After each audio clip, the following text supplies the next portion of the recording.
the kind of freedom that we seek is not really freedom. In today's society, why are we so driven by the pursuit of pleasure, validation, and external approval? It's about chasing always dopamine highs. Because everything in our society is somehow based on this. It's about likes, it's about fame, it's about consumption, it's about wealth, it's about status. Now it has become fluid, and it's short-term gratification. There are no limits anymore, and nobody actually calls us back and says, hey, stop it. The kind of freedom that we seek is not really freedom. On the contrary, it's the opposite of freedom. To master our deepest drives and our instincts, that is freedom. Spirituality is to understand that there is more than meets the eye, that there is a deeper existence. This is then what creates this devastating cognitive dissonance. So the dissonance between who you think you are and who you think you should be and who you truly are. Tonight we dive into the intersection of quantum physics, consciousness, spirituality, a journey beyond the surface of reality. And Armand Martin, author of The Quantum Divine Nexus, is with us now. We will be doing multiple broadcasts exploring Eastern and Western philosophy, science, modern society, and the wounds within the human soul. And tonight marks the first episode of this journey.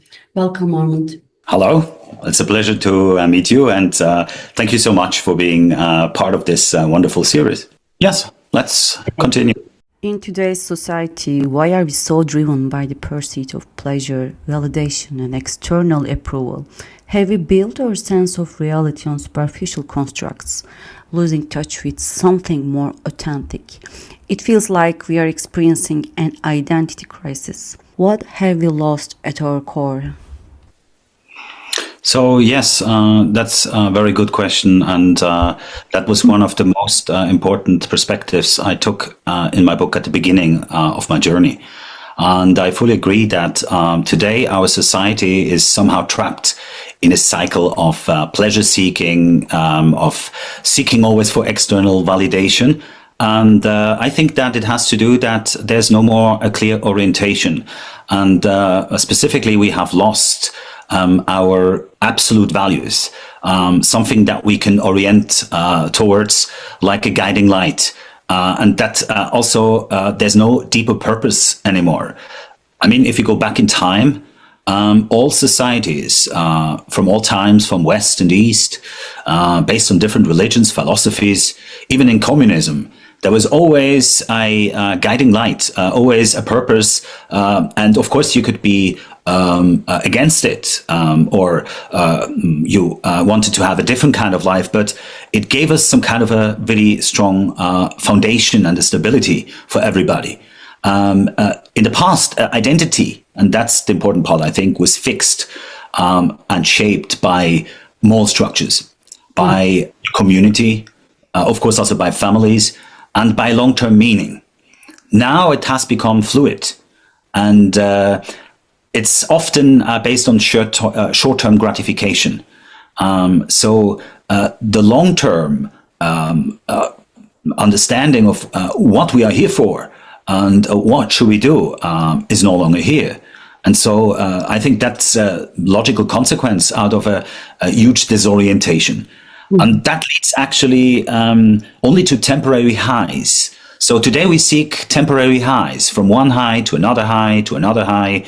And this doesn't provide us any kind of contentment and long-lasting fulfillment. And I think the problem is that this leads us to an identity crisis, because people, as you have mentioned, are always reinventing themselves, always looking for a new goal, just to learn afterwards that it doesn't fulfill them. It's like a constant chase for the truth, which we will never find. And it's also very difficult to find the truth. Just think about all the big philosophers and the big people in history. They have spent their life for searching for the truth somewhere alone in the mountains. Without getting crazy. Exactly. And not everybody is able to find this kind of a deep meaning. Mm-hmm. What we lost actually is stability, responsibility, and some kind of a connection to a bigger truth. And what is the reason for that? In my opinion, it's we have rejected universal truth. So what we do today is everybody defines their own identity-based values. The values, what is right, what is wrong, what we are here for, there's no longer a mutual understanding or common ground for this. Everybody has to seek this for themselves, and society tells us, do it. Go on a journey to find this. But let's be honest, who really finds this? And very often we are stuck in this cycle of trying to find the truth just to find out afterwards that it wasn't the truth. From one spirituality to another, from one life goal to another. And it's draining because it also creates a huge emptiness in ourselves that makes us unhappy. And I think in the end, it's about chasing always dopamine highs, because everything in our society is somehow based on this. It's about likes, it's about fame, it's about consumption, it's about wealth, it's about status, adoration, admiration, recognition. This all have replaced deeper fulfillment. I think low self-esteem plays a significant role here. And when someone is lack of inner confidence, they rely heavily on external validation, on feel like. Do you think that we changed, or were we like this before, but just now we found the tools and so we can be the real human? That's a very difficult and also deep question. I believe that humans always have craved validation. I think it's something that is deeply engraved in us. But in the past, it was earned. And I think it was earned through contribution. For instance, family, we had to earn it through building a family, being able to raise a family, being able to provide for family, being able to educate our children, to learning skills, learning a profession, being able to really master something, and to service, specifically community service. I think that biologically seen, the need for a validation from others is something for survival, and is rooted in survival in the end, because in the past society, specifically way back, when we were not accepted by our peers, by society, it meant that we will be alone. And being alone or outcast from society meant that we will actually die, because we needed the community in order to make us safe, to give us safety, to help us to have food and protection. So this crave for validation is something deeply human. And modern technology has actually exposed and amplified this desire, changing how validation is obtained. So it's not that we didn't always crave for this validation, but it was actually very clear how to get this validation. There were a few paths that were laid out by society. And today, since this is gone, we are looking for new ways to get this validation. But the problem is that with technology, it has become, let's say, too easy to get validation in the wrong areas. So it's no longer about effort, it's no longer about contribution, or it's about visibility. And it's no longer earned. It's given freely, specifically in digital spaces. Validation is so easy to get, today. It doesn't need really a skill. You don't need to invest too much. Sometimes you just have to be lucky. To create something like a meme, or you have your 15 minutes of fame, and then you get a lot of validation, and much more than you could ever have. Today, the whole world is your stage. And in the past, there was a validation that came from people that were meaningful, your family, the community, and it was a long term. It was the same people. Today, you can get validation from one person today and from another group tomorrow. And you don't need actually to stick to one group. So you don't need to prove that you are worth to get validation, because then you just move on. And there are other followers or other fans that then will follow your tries to get validation. Armon, can I ask you something? Is this age harder for the people who has values? Because when you have values, you have to stop in this age. There are people who are limitless, shameless, and they can do more and they can win more in this age. Do you think that values in this age is a loss sometimes? Yes, you're absolutely right, and I think you nail it because it's easier on the superficial level, but it's more difficult at the same time. And so the competition on this stage is huge. And this leads us to always go further and further and further, to become more extreme and to get this validation by becoming totally shameless. And I think that's something we can observe in our modern society, that there are no limits anymore. And nobody actually calls us back and says, hey, stop it. And when somebody does that, we say, okay, they are like behind the moon, they are like old or boomers or whatever then is used as an explanation that not to question our own behavior. And I think that because of this way, it's more difficult today. To handle that, because like I said, in the past, it was quite easy. There were defined ways. And today there's no longer a way, and the classical ways of putting hard work into something, to have discipline and to take accountability, doesn't get you validation anymore. Yes. It's like it's Harder invisible. now. And so for people that are actually not wanting to join this carousel ride of superficiality, for them, it means some kind of isolation. And therefore, I think it's like a test in our society. Yes. It's more difficult to have true, deep values that are rooted in humanity and in humanism, that are rooted in or in spirituality, in something that goes beyond ourselves. I think that's an important part. Most people are not seeking for anything that transcends them.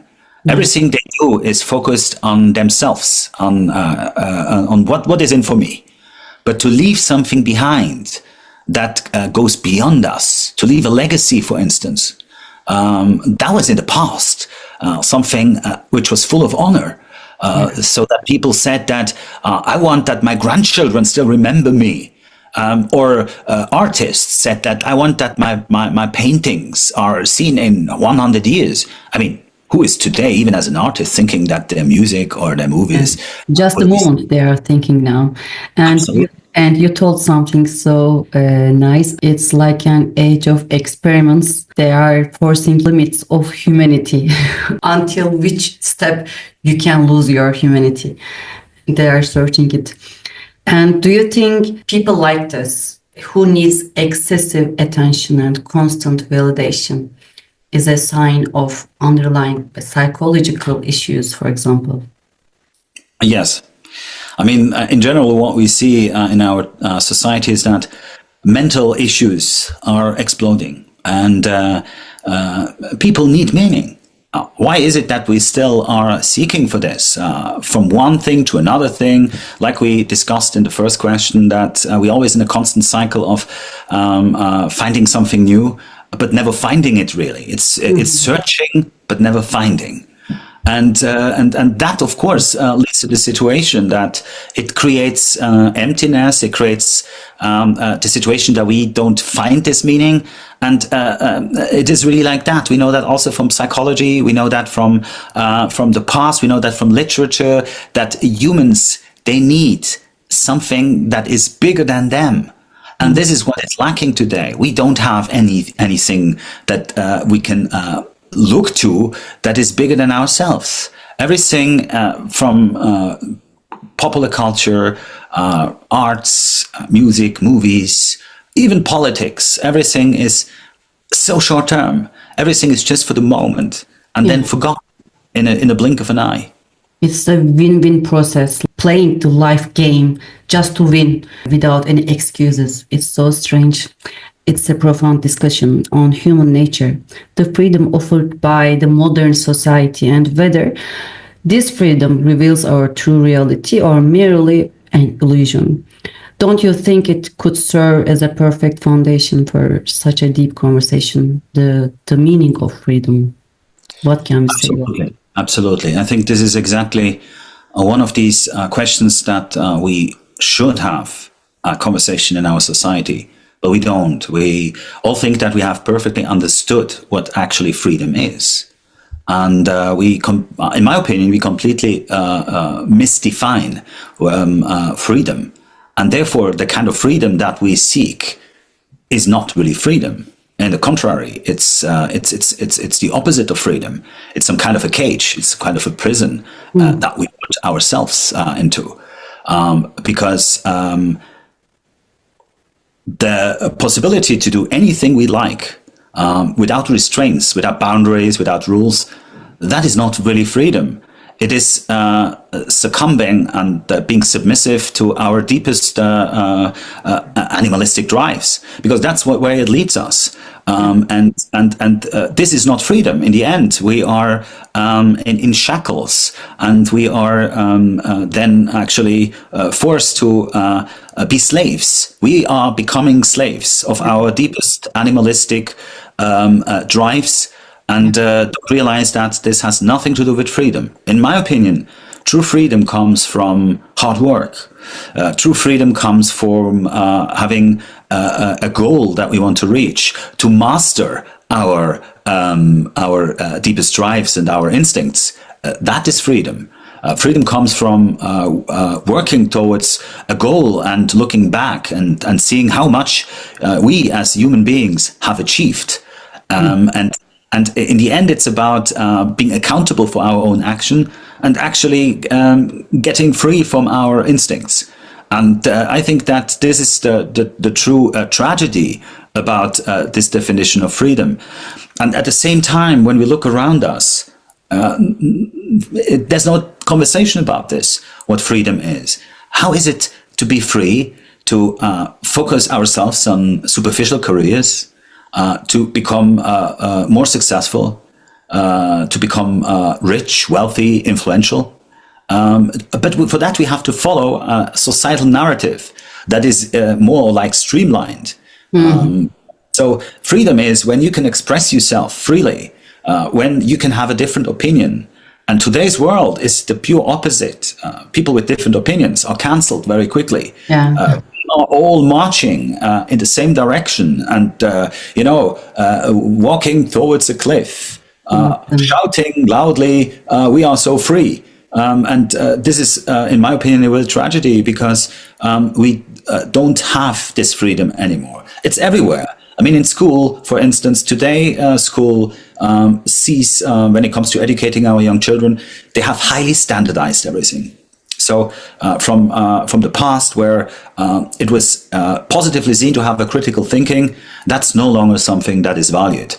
Tests, exams are mostly made with predefined answers and multiple choices. So we are put into some kind of in a prison, and we don't realize it that this has nothing to do with freedom. It's more like a cage that looks like freedom. It's an illusion. As you said, we often mistake impulsive, instinct-driven actions for freedom. But true freedom, I believe, is the power to tame the wild within. And with the current state of the society, we can clearly observe the impact on mental and spiritual well-being. What's your perspective on this? I mean, I couldn't agree more. The point is that today, since spirituality is no longer seen as something important, valuable, relevant for life, because the narrative of society is teaching us that it's like spirituality is like some kind of wellness weekend, where you go and sit into yoga poses and breathe and light up some candles, take a bath, and that's it. And self-love, how it's defined in today's society, is not spirituality. Spirituality is to understand that there is more than meets the eye, that there is a deeper existence, a deeper realm, that not everything can be explained through science, and the search for a deeper meaning, not just for ourselves as individuals, But for us as a society, for us as the planet itself, as for everything that is living, and this I think is just one of the things that is missing, that leads to mental illness, because apparently humans are not made to be fulfilled by superficial stuff. I mean, my biography is exactly like this. I was a child of science and of rationality. I never believed in something that goes beyond what can be measured and what meets the eye. And me, everything that cannot be measured and described in an experimental setup was not real. And I saw people that were believing in something more or searching for deeper meaning just as weak, just as losers even, because they were not ready to face the harsh reality. But I couldn't be more wrong, and I needed quite some time in my life to realize that. And in order to realize that, I had actually to be successful in what society tells us what we have to do to be happy and fulfilled. I was working. I was a very successful entrepreneur. I was a professor when I was 23 years old. I founded many companies, and I made a lot of money. And then I lived the life that society tells us. But what I observed in me is that I got more unhappy, more empty, and more mentally troubled than ever before. And thankfully, I realized it before I fell over the cliff, because I believe that many people that actually go that path, they at some point fell over the cliff, and then they are somehow lost and cannot get up the cliff anymore. And then I could stop myself and said, no, I cannot accept that. I was wrong. And that's always difficult, when you have lived 30, 40 years in your life, believing a narrative that you fulfilled, that you invested all of your life into. And then you have to realize that it was all wrong. It was for you, it was all a lie. And maybe it's also a lie for everybody else. Because what I realized, it's not just about me, and we all hear these stories about stars, celebrities, that when they become successful, they go crazy. And so many of these people die. So many of these people have drug overdoses, they suicide, they go mentally ill. And we as, people that do not understand this kind of world, we always ask ourselves, why? Have they been too young? Have they been influenced by the wrong people? My answer is no. It's a systematic, structural problem. It leads to this. And this is what many religions and spiritual traditions are telling us, from Buddhism over Hinduism, over Confucius, so even ideologies or philosophies. Then Abrahamic religions are all fully agreeing on that, from Judaism to Christianity to Islam, that this is not the right path. In Islam, there's this special word, dunya, which describes the fleeting illusion of a superficial, material-driven world. This is exactly how I would describe it. Yeah. We believe in this dunya, in this superficial world, and we can get lost inside of it. And I happily was able to pull myself out of this and then see a completely new world and develop a completely new understanding of reality and specifically of myself. Then I think there is a breaking point in life, and then we start to search the meaning of the life. I think after the search starts, after a breaking point, all the life changes, and you can't be the same person as you before, and you cannot see as you saw before.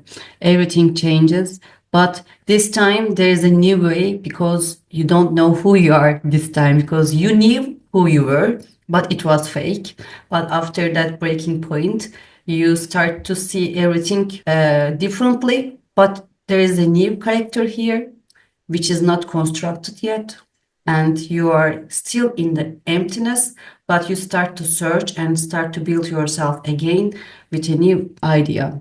You're absolutely right. But there's a huge problem with this, because there's not a lot of people that actually have the chance, the luck, to get to this point, because they are always chasing this narrative but never reaching it. I mean, it's this, for instance, this get famous, get rich scheme.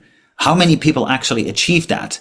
It's an illusion for most. And so what happens with them is they think it's their fault. They think they are stupid, they are incapable, and so they never understand that this is a lie and an illusion. And in the end, they blame themselves. In the end, they think it's because they lack something. It's not that that it's a lie. It's not that it's actually not achievable. And even when you achieve it, it's even worse what happens to you. So there's only a few people that actually get to the point, and very often, like us, then we are trying to tell people, hey, listen, it's not what it seems, and they don't believe it. Because everything in society, I mean, look at social media. Everybody, almost, I mean, not everybody, but what is visible. Of course, there's another world out there that is hidden. But what is visible in this world is that everybody pretends that it makes them happy. I mean, I had conversations with very famous, rich and wealthy people, and they would never say that in public. But when they were alone, had, let's say, a few glasses of red wine, they all shared the same feeling about this kind of illusion. But it's like they cannot accept it, because what they have gained is what society tells has to make happy. So they also think it's about them. And this leads to a very paradoxical situation, that the majority that never reaches this state to be able to learn that, and see it as what it is, a lie and just a narrative. And the people that actually reach it, but they have not the power to actually break free and say, listen, let's go back to real values. Let's go back to nature. Let's go back to our true self. Because they will be ridiculed and people will not believe them. And so this is, I think, the tragic behind it. That it's a self-perpetuating and self-infueling narrative that nobody really dares to break down, because what would happen then? Everything we have built our society upon in the last 100 years, you could say, would be revealed at what it is, an illusion. It's not possible to achieve that. And in the end, it's not everywhere. The consequences, mentally ill people thinking that it's their own fault. And that's the biggest and saddest part of it. Think that you are famous or you are wealthy or you are something else, it doesn't matter. If you leave that, who are you without the titles? It's the question. What we own and how others perceive us sometimes more important than who we are. Absolutely. I mean, this was one of the most chilling experiences on this way. In the moment where my surrounding, after I sold my biggest company, realized what was happening, they saw me completely different. They treated me differently. Everybody, even the closest in my family, even my children. And this changes you. I mean, your identity is not formed just by your own imagination and who you want to be. It's formed how people interact and react to you. And you start to change yourself. And at some point, you believe that you are a different kind of person. But what you're actually doing is you wear a mask. And this mask has been given to you by a narrative, by society, in the form of other people putting that mask onto you. And the danger is at some point you really confuse yourself for the mask. Yes. And this happened for me. It's only happened, thankfully, like a short time. But I was on that way, realizing that now, am I a different person? Where is me? Was I? Like these kind of questions. And this is very disorienting, and it's somehow scary. So most people that then are in this situation, they say, come on, I mean, don't ask these kind of silly questions, and move on, making this mask to their true identity. And at some point, they have become the mask, but inside them. It's so dangerous, and and it's very hard to take the mask off, because you don't know that it's a mask. Uh, You cannot anymore. At some point, that's exactly, you cannot take the mask off anymore because it like has grown inside of you. It has like connected deep, like roots going into the soil. But the point is, your true self, your soul, if we may say so, is still there there. on earth, shouting like in a prison, deep down in the basement. And this is then what creates this devastating cognitive dissonance. So the dissonance between who you think you are and who you think you should be and who you truly are. But then there's a huge disconnect between these two parts. And nobody can live with that. This is one of the definitions of mental illness, actually. Yeah, that's right. And hard to stop our conversation, but as you work Islam also, there is a word written in Quran. It says, and the God wanted to be seen. That part is your true self. Our true self wants to be seen. So it's our first episode.